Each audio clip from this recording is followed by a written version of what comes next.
Angibingeleleke babukeli lapho emakhaya umhlaba wonke Nkosi yami izwe lonke ngiyanithanda kakhulu. Namhlanje phela ngiyalapha edlamsha enyanga lapha number 15. Dlamsha number 15 ngo9 ebusuku ngizobe ngikhona eCapetown. Yiloko nje ngintshela njengoba nibona nje la ngemva kwami lana hey. Hayi kade ngizobheka phela ngitshela nabafowethu labudaya bavume ngiyahamba ngisala phana edlamsha number 15 Dlamsha Street enyanga Capetown. Kade ngangishilo nje ukuthi ngiyeza lapha eCapetown ngempela nangenhlanhla enkulu namhlanje angifikanga ngikalelekile phakathi eCapetown umzonke waseCapetown. Hayi phela bakithi hawu Capetown. Hayi ngingangani phela namhlanje yilo nje bengifisa ukuntshela khona ukuthi namhlanje ngikhona inombolo zami ngiyatholakala kuzona 0732196664 bese ngizocela ukuthi sikubekezelele lokhu ukuthi sizongena nje itetana.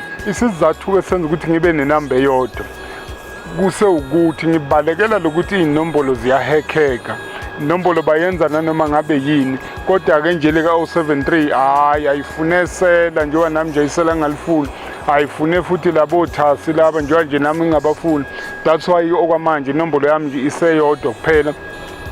Ngiyacela lokho ukuthi kunganiphazamisi kungaphathi kabi. Ngizose Capetown angilindele ukuthi ke kusasa bese ethi omunye akangibonanga noma athi akangitholanga. Ngiyeza phela. Ngiyeza nje manje ngizobe ngifikile lapha eCapetown ngizobe ngehla ngithi qithi. Ngiyathemba ukuthi ke wonke umuntu ofisayo nongithandayo nongikhonzile namhlanje sizobonana. Hayi ningilungisele phela kambe kuthiwa kudliwa yini lapha eCapetown. Ningilungisele ningilungisele umnqushu ngisendleleni ngizofika ngilambile ngiyezwa nje ukuthi ngizofika ngilambile ngizose Capetown. Dlamsha lapha number 15 thanyela lapha endlini phela.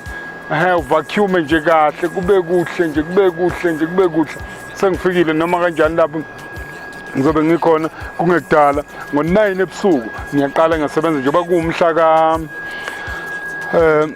kumhla ka12 namhlanje ngizobe ngilapha eCapetown ngo9 ebusuku ngizobe ngisebenza ngizobe ngenza lukhulu kakhulu phela kudala ngilindiwe eCapetown bese ngithi ngomhla ka5 nangomhla ka6 ngizobe ngise Mathapha laphana e10 eSwaziland nakhona abangilindile ngizofika. uNkulunkulu anibusise niphile nje ngiyanithanda phela nabafowethu laba Nkosi yami ave benithanda nonke babukeli nonke bantu enisubscribeile lapha ngiyanithanda kakhulu niphile nje Nkosi yami niphile kuseyimi nje ngedwa Mngcwabo uyahlehla udokotela ozonda inhlupheko uma sengamabhubesi ngisuka khona la eNewcastle ngilibhekise eCapetown ntambama noma kanjani siyolala sibonene.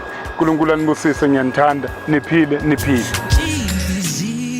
awusikhulekela ithemba impela bayabusisa othemba labo liJehova ngoba uNkulunkulu